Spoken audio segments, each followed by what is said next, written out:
people, even the strongest of swimmers, have said it felt like somebody was pulling them under the water when they found themselves in Lake Lanier. And there are plenty who aren't even from the area who would tell you not to get in the water of Lake Lanier, mostly due to the rising popularity of its haunting past and its haunting present. If this nearly 58 square mile reservoir is cursed, then there's numerous reasons that you can point to as to why. In 1912, Oscarville was home to around 1,100 blacks, most of them, if not all of them, being freed men and women who settled here after slavery ended. They made their living by working in the fields or doing odd jobs for white residents in surrounding neighborhoods, and were successful in building churches, schools, and small businesses in their town. With the Atlanta race riots happening in 1906, there was still fear in the town that something could happen at any time. The community members were regrettably right. On September 5th, 1912, 22-year-old white woman Ellen Grice said that 2 men tried to come after her. But before they were successful, her mother ran them off. The Forsyth County Sheriff pinned 5 black men for this, which caused a stir amongst the black communities in the area. A vocal and local preacher named Grant Smith tried to appeal to the sheriff for the men, citing little evidence and that there was a chance that one of the men was actually in a relationship with Grice.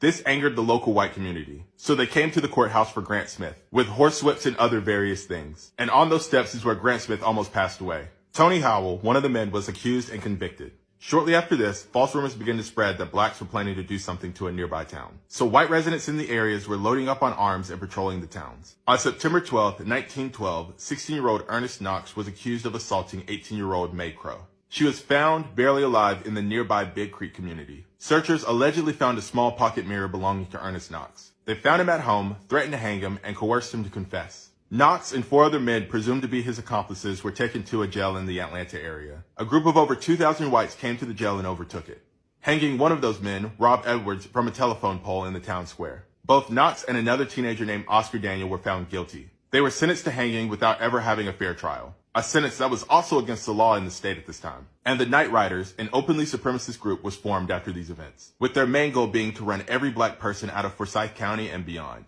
Oscarville became the subject of their attention. Over 98% of its black residents were run out of town or slaughtered for not leaving. Black property deeds were literally given to white neighbors without a bill of sale or transfer. The Night Riders and their allies drove every black person out of Oscarville. They stole their land and left it a ghost town. The land would eventually be sold to the government, and in the 1950s, the Lake Lanier project was underway. The entirety of Oscarville and other small towns would be completely flooded underwater, and the reservoir would be named after Sidney Lanier, a Confederate.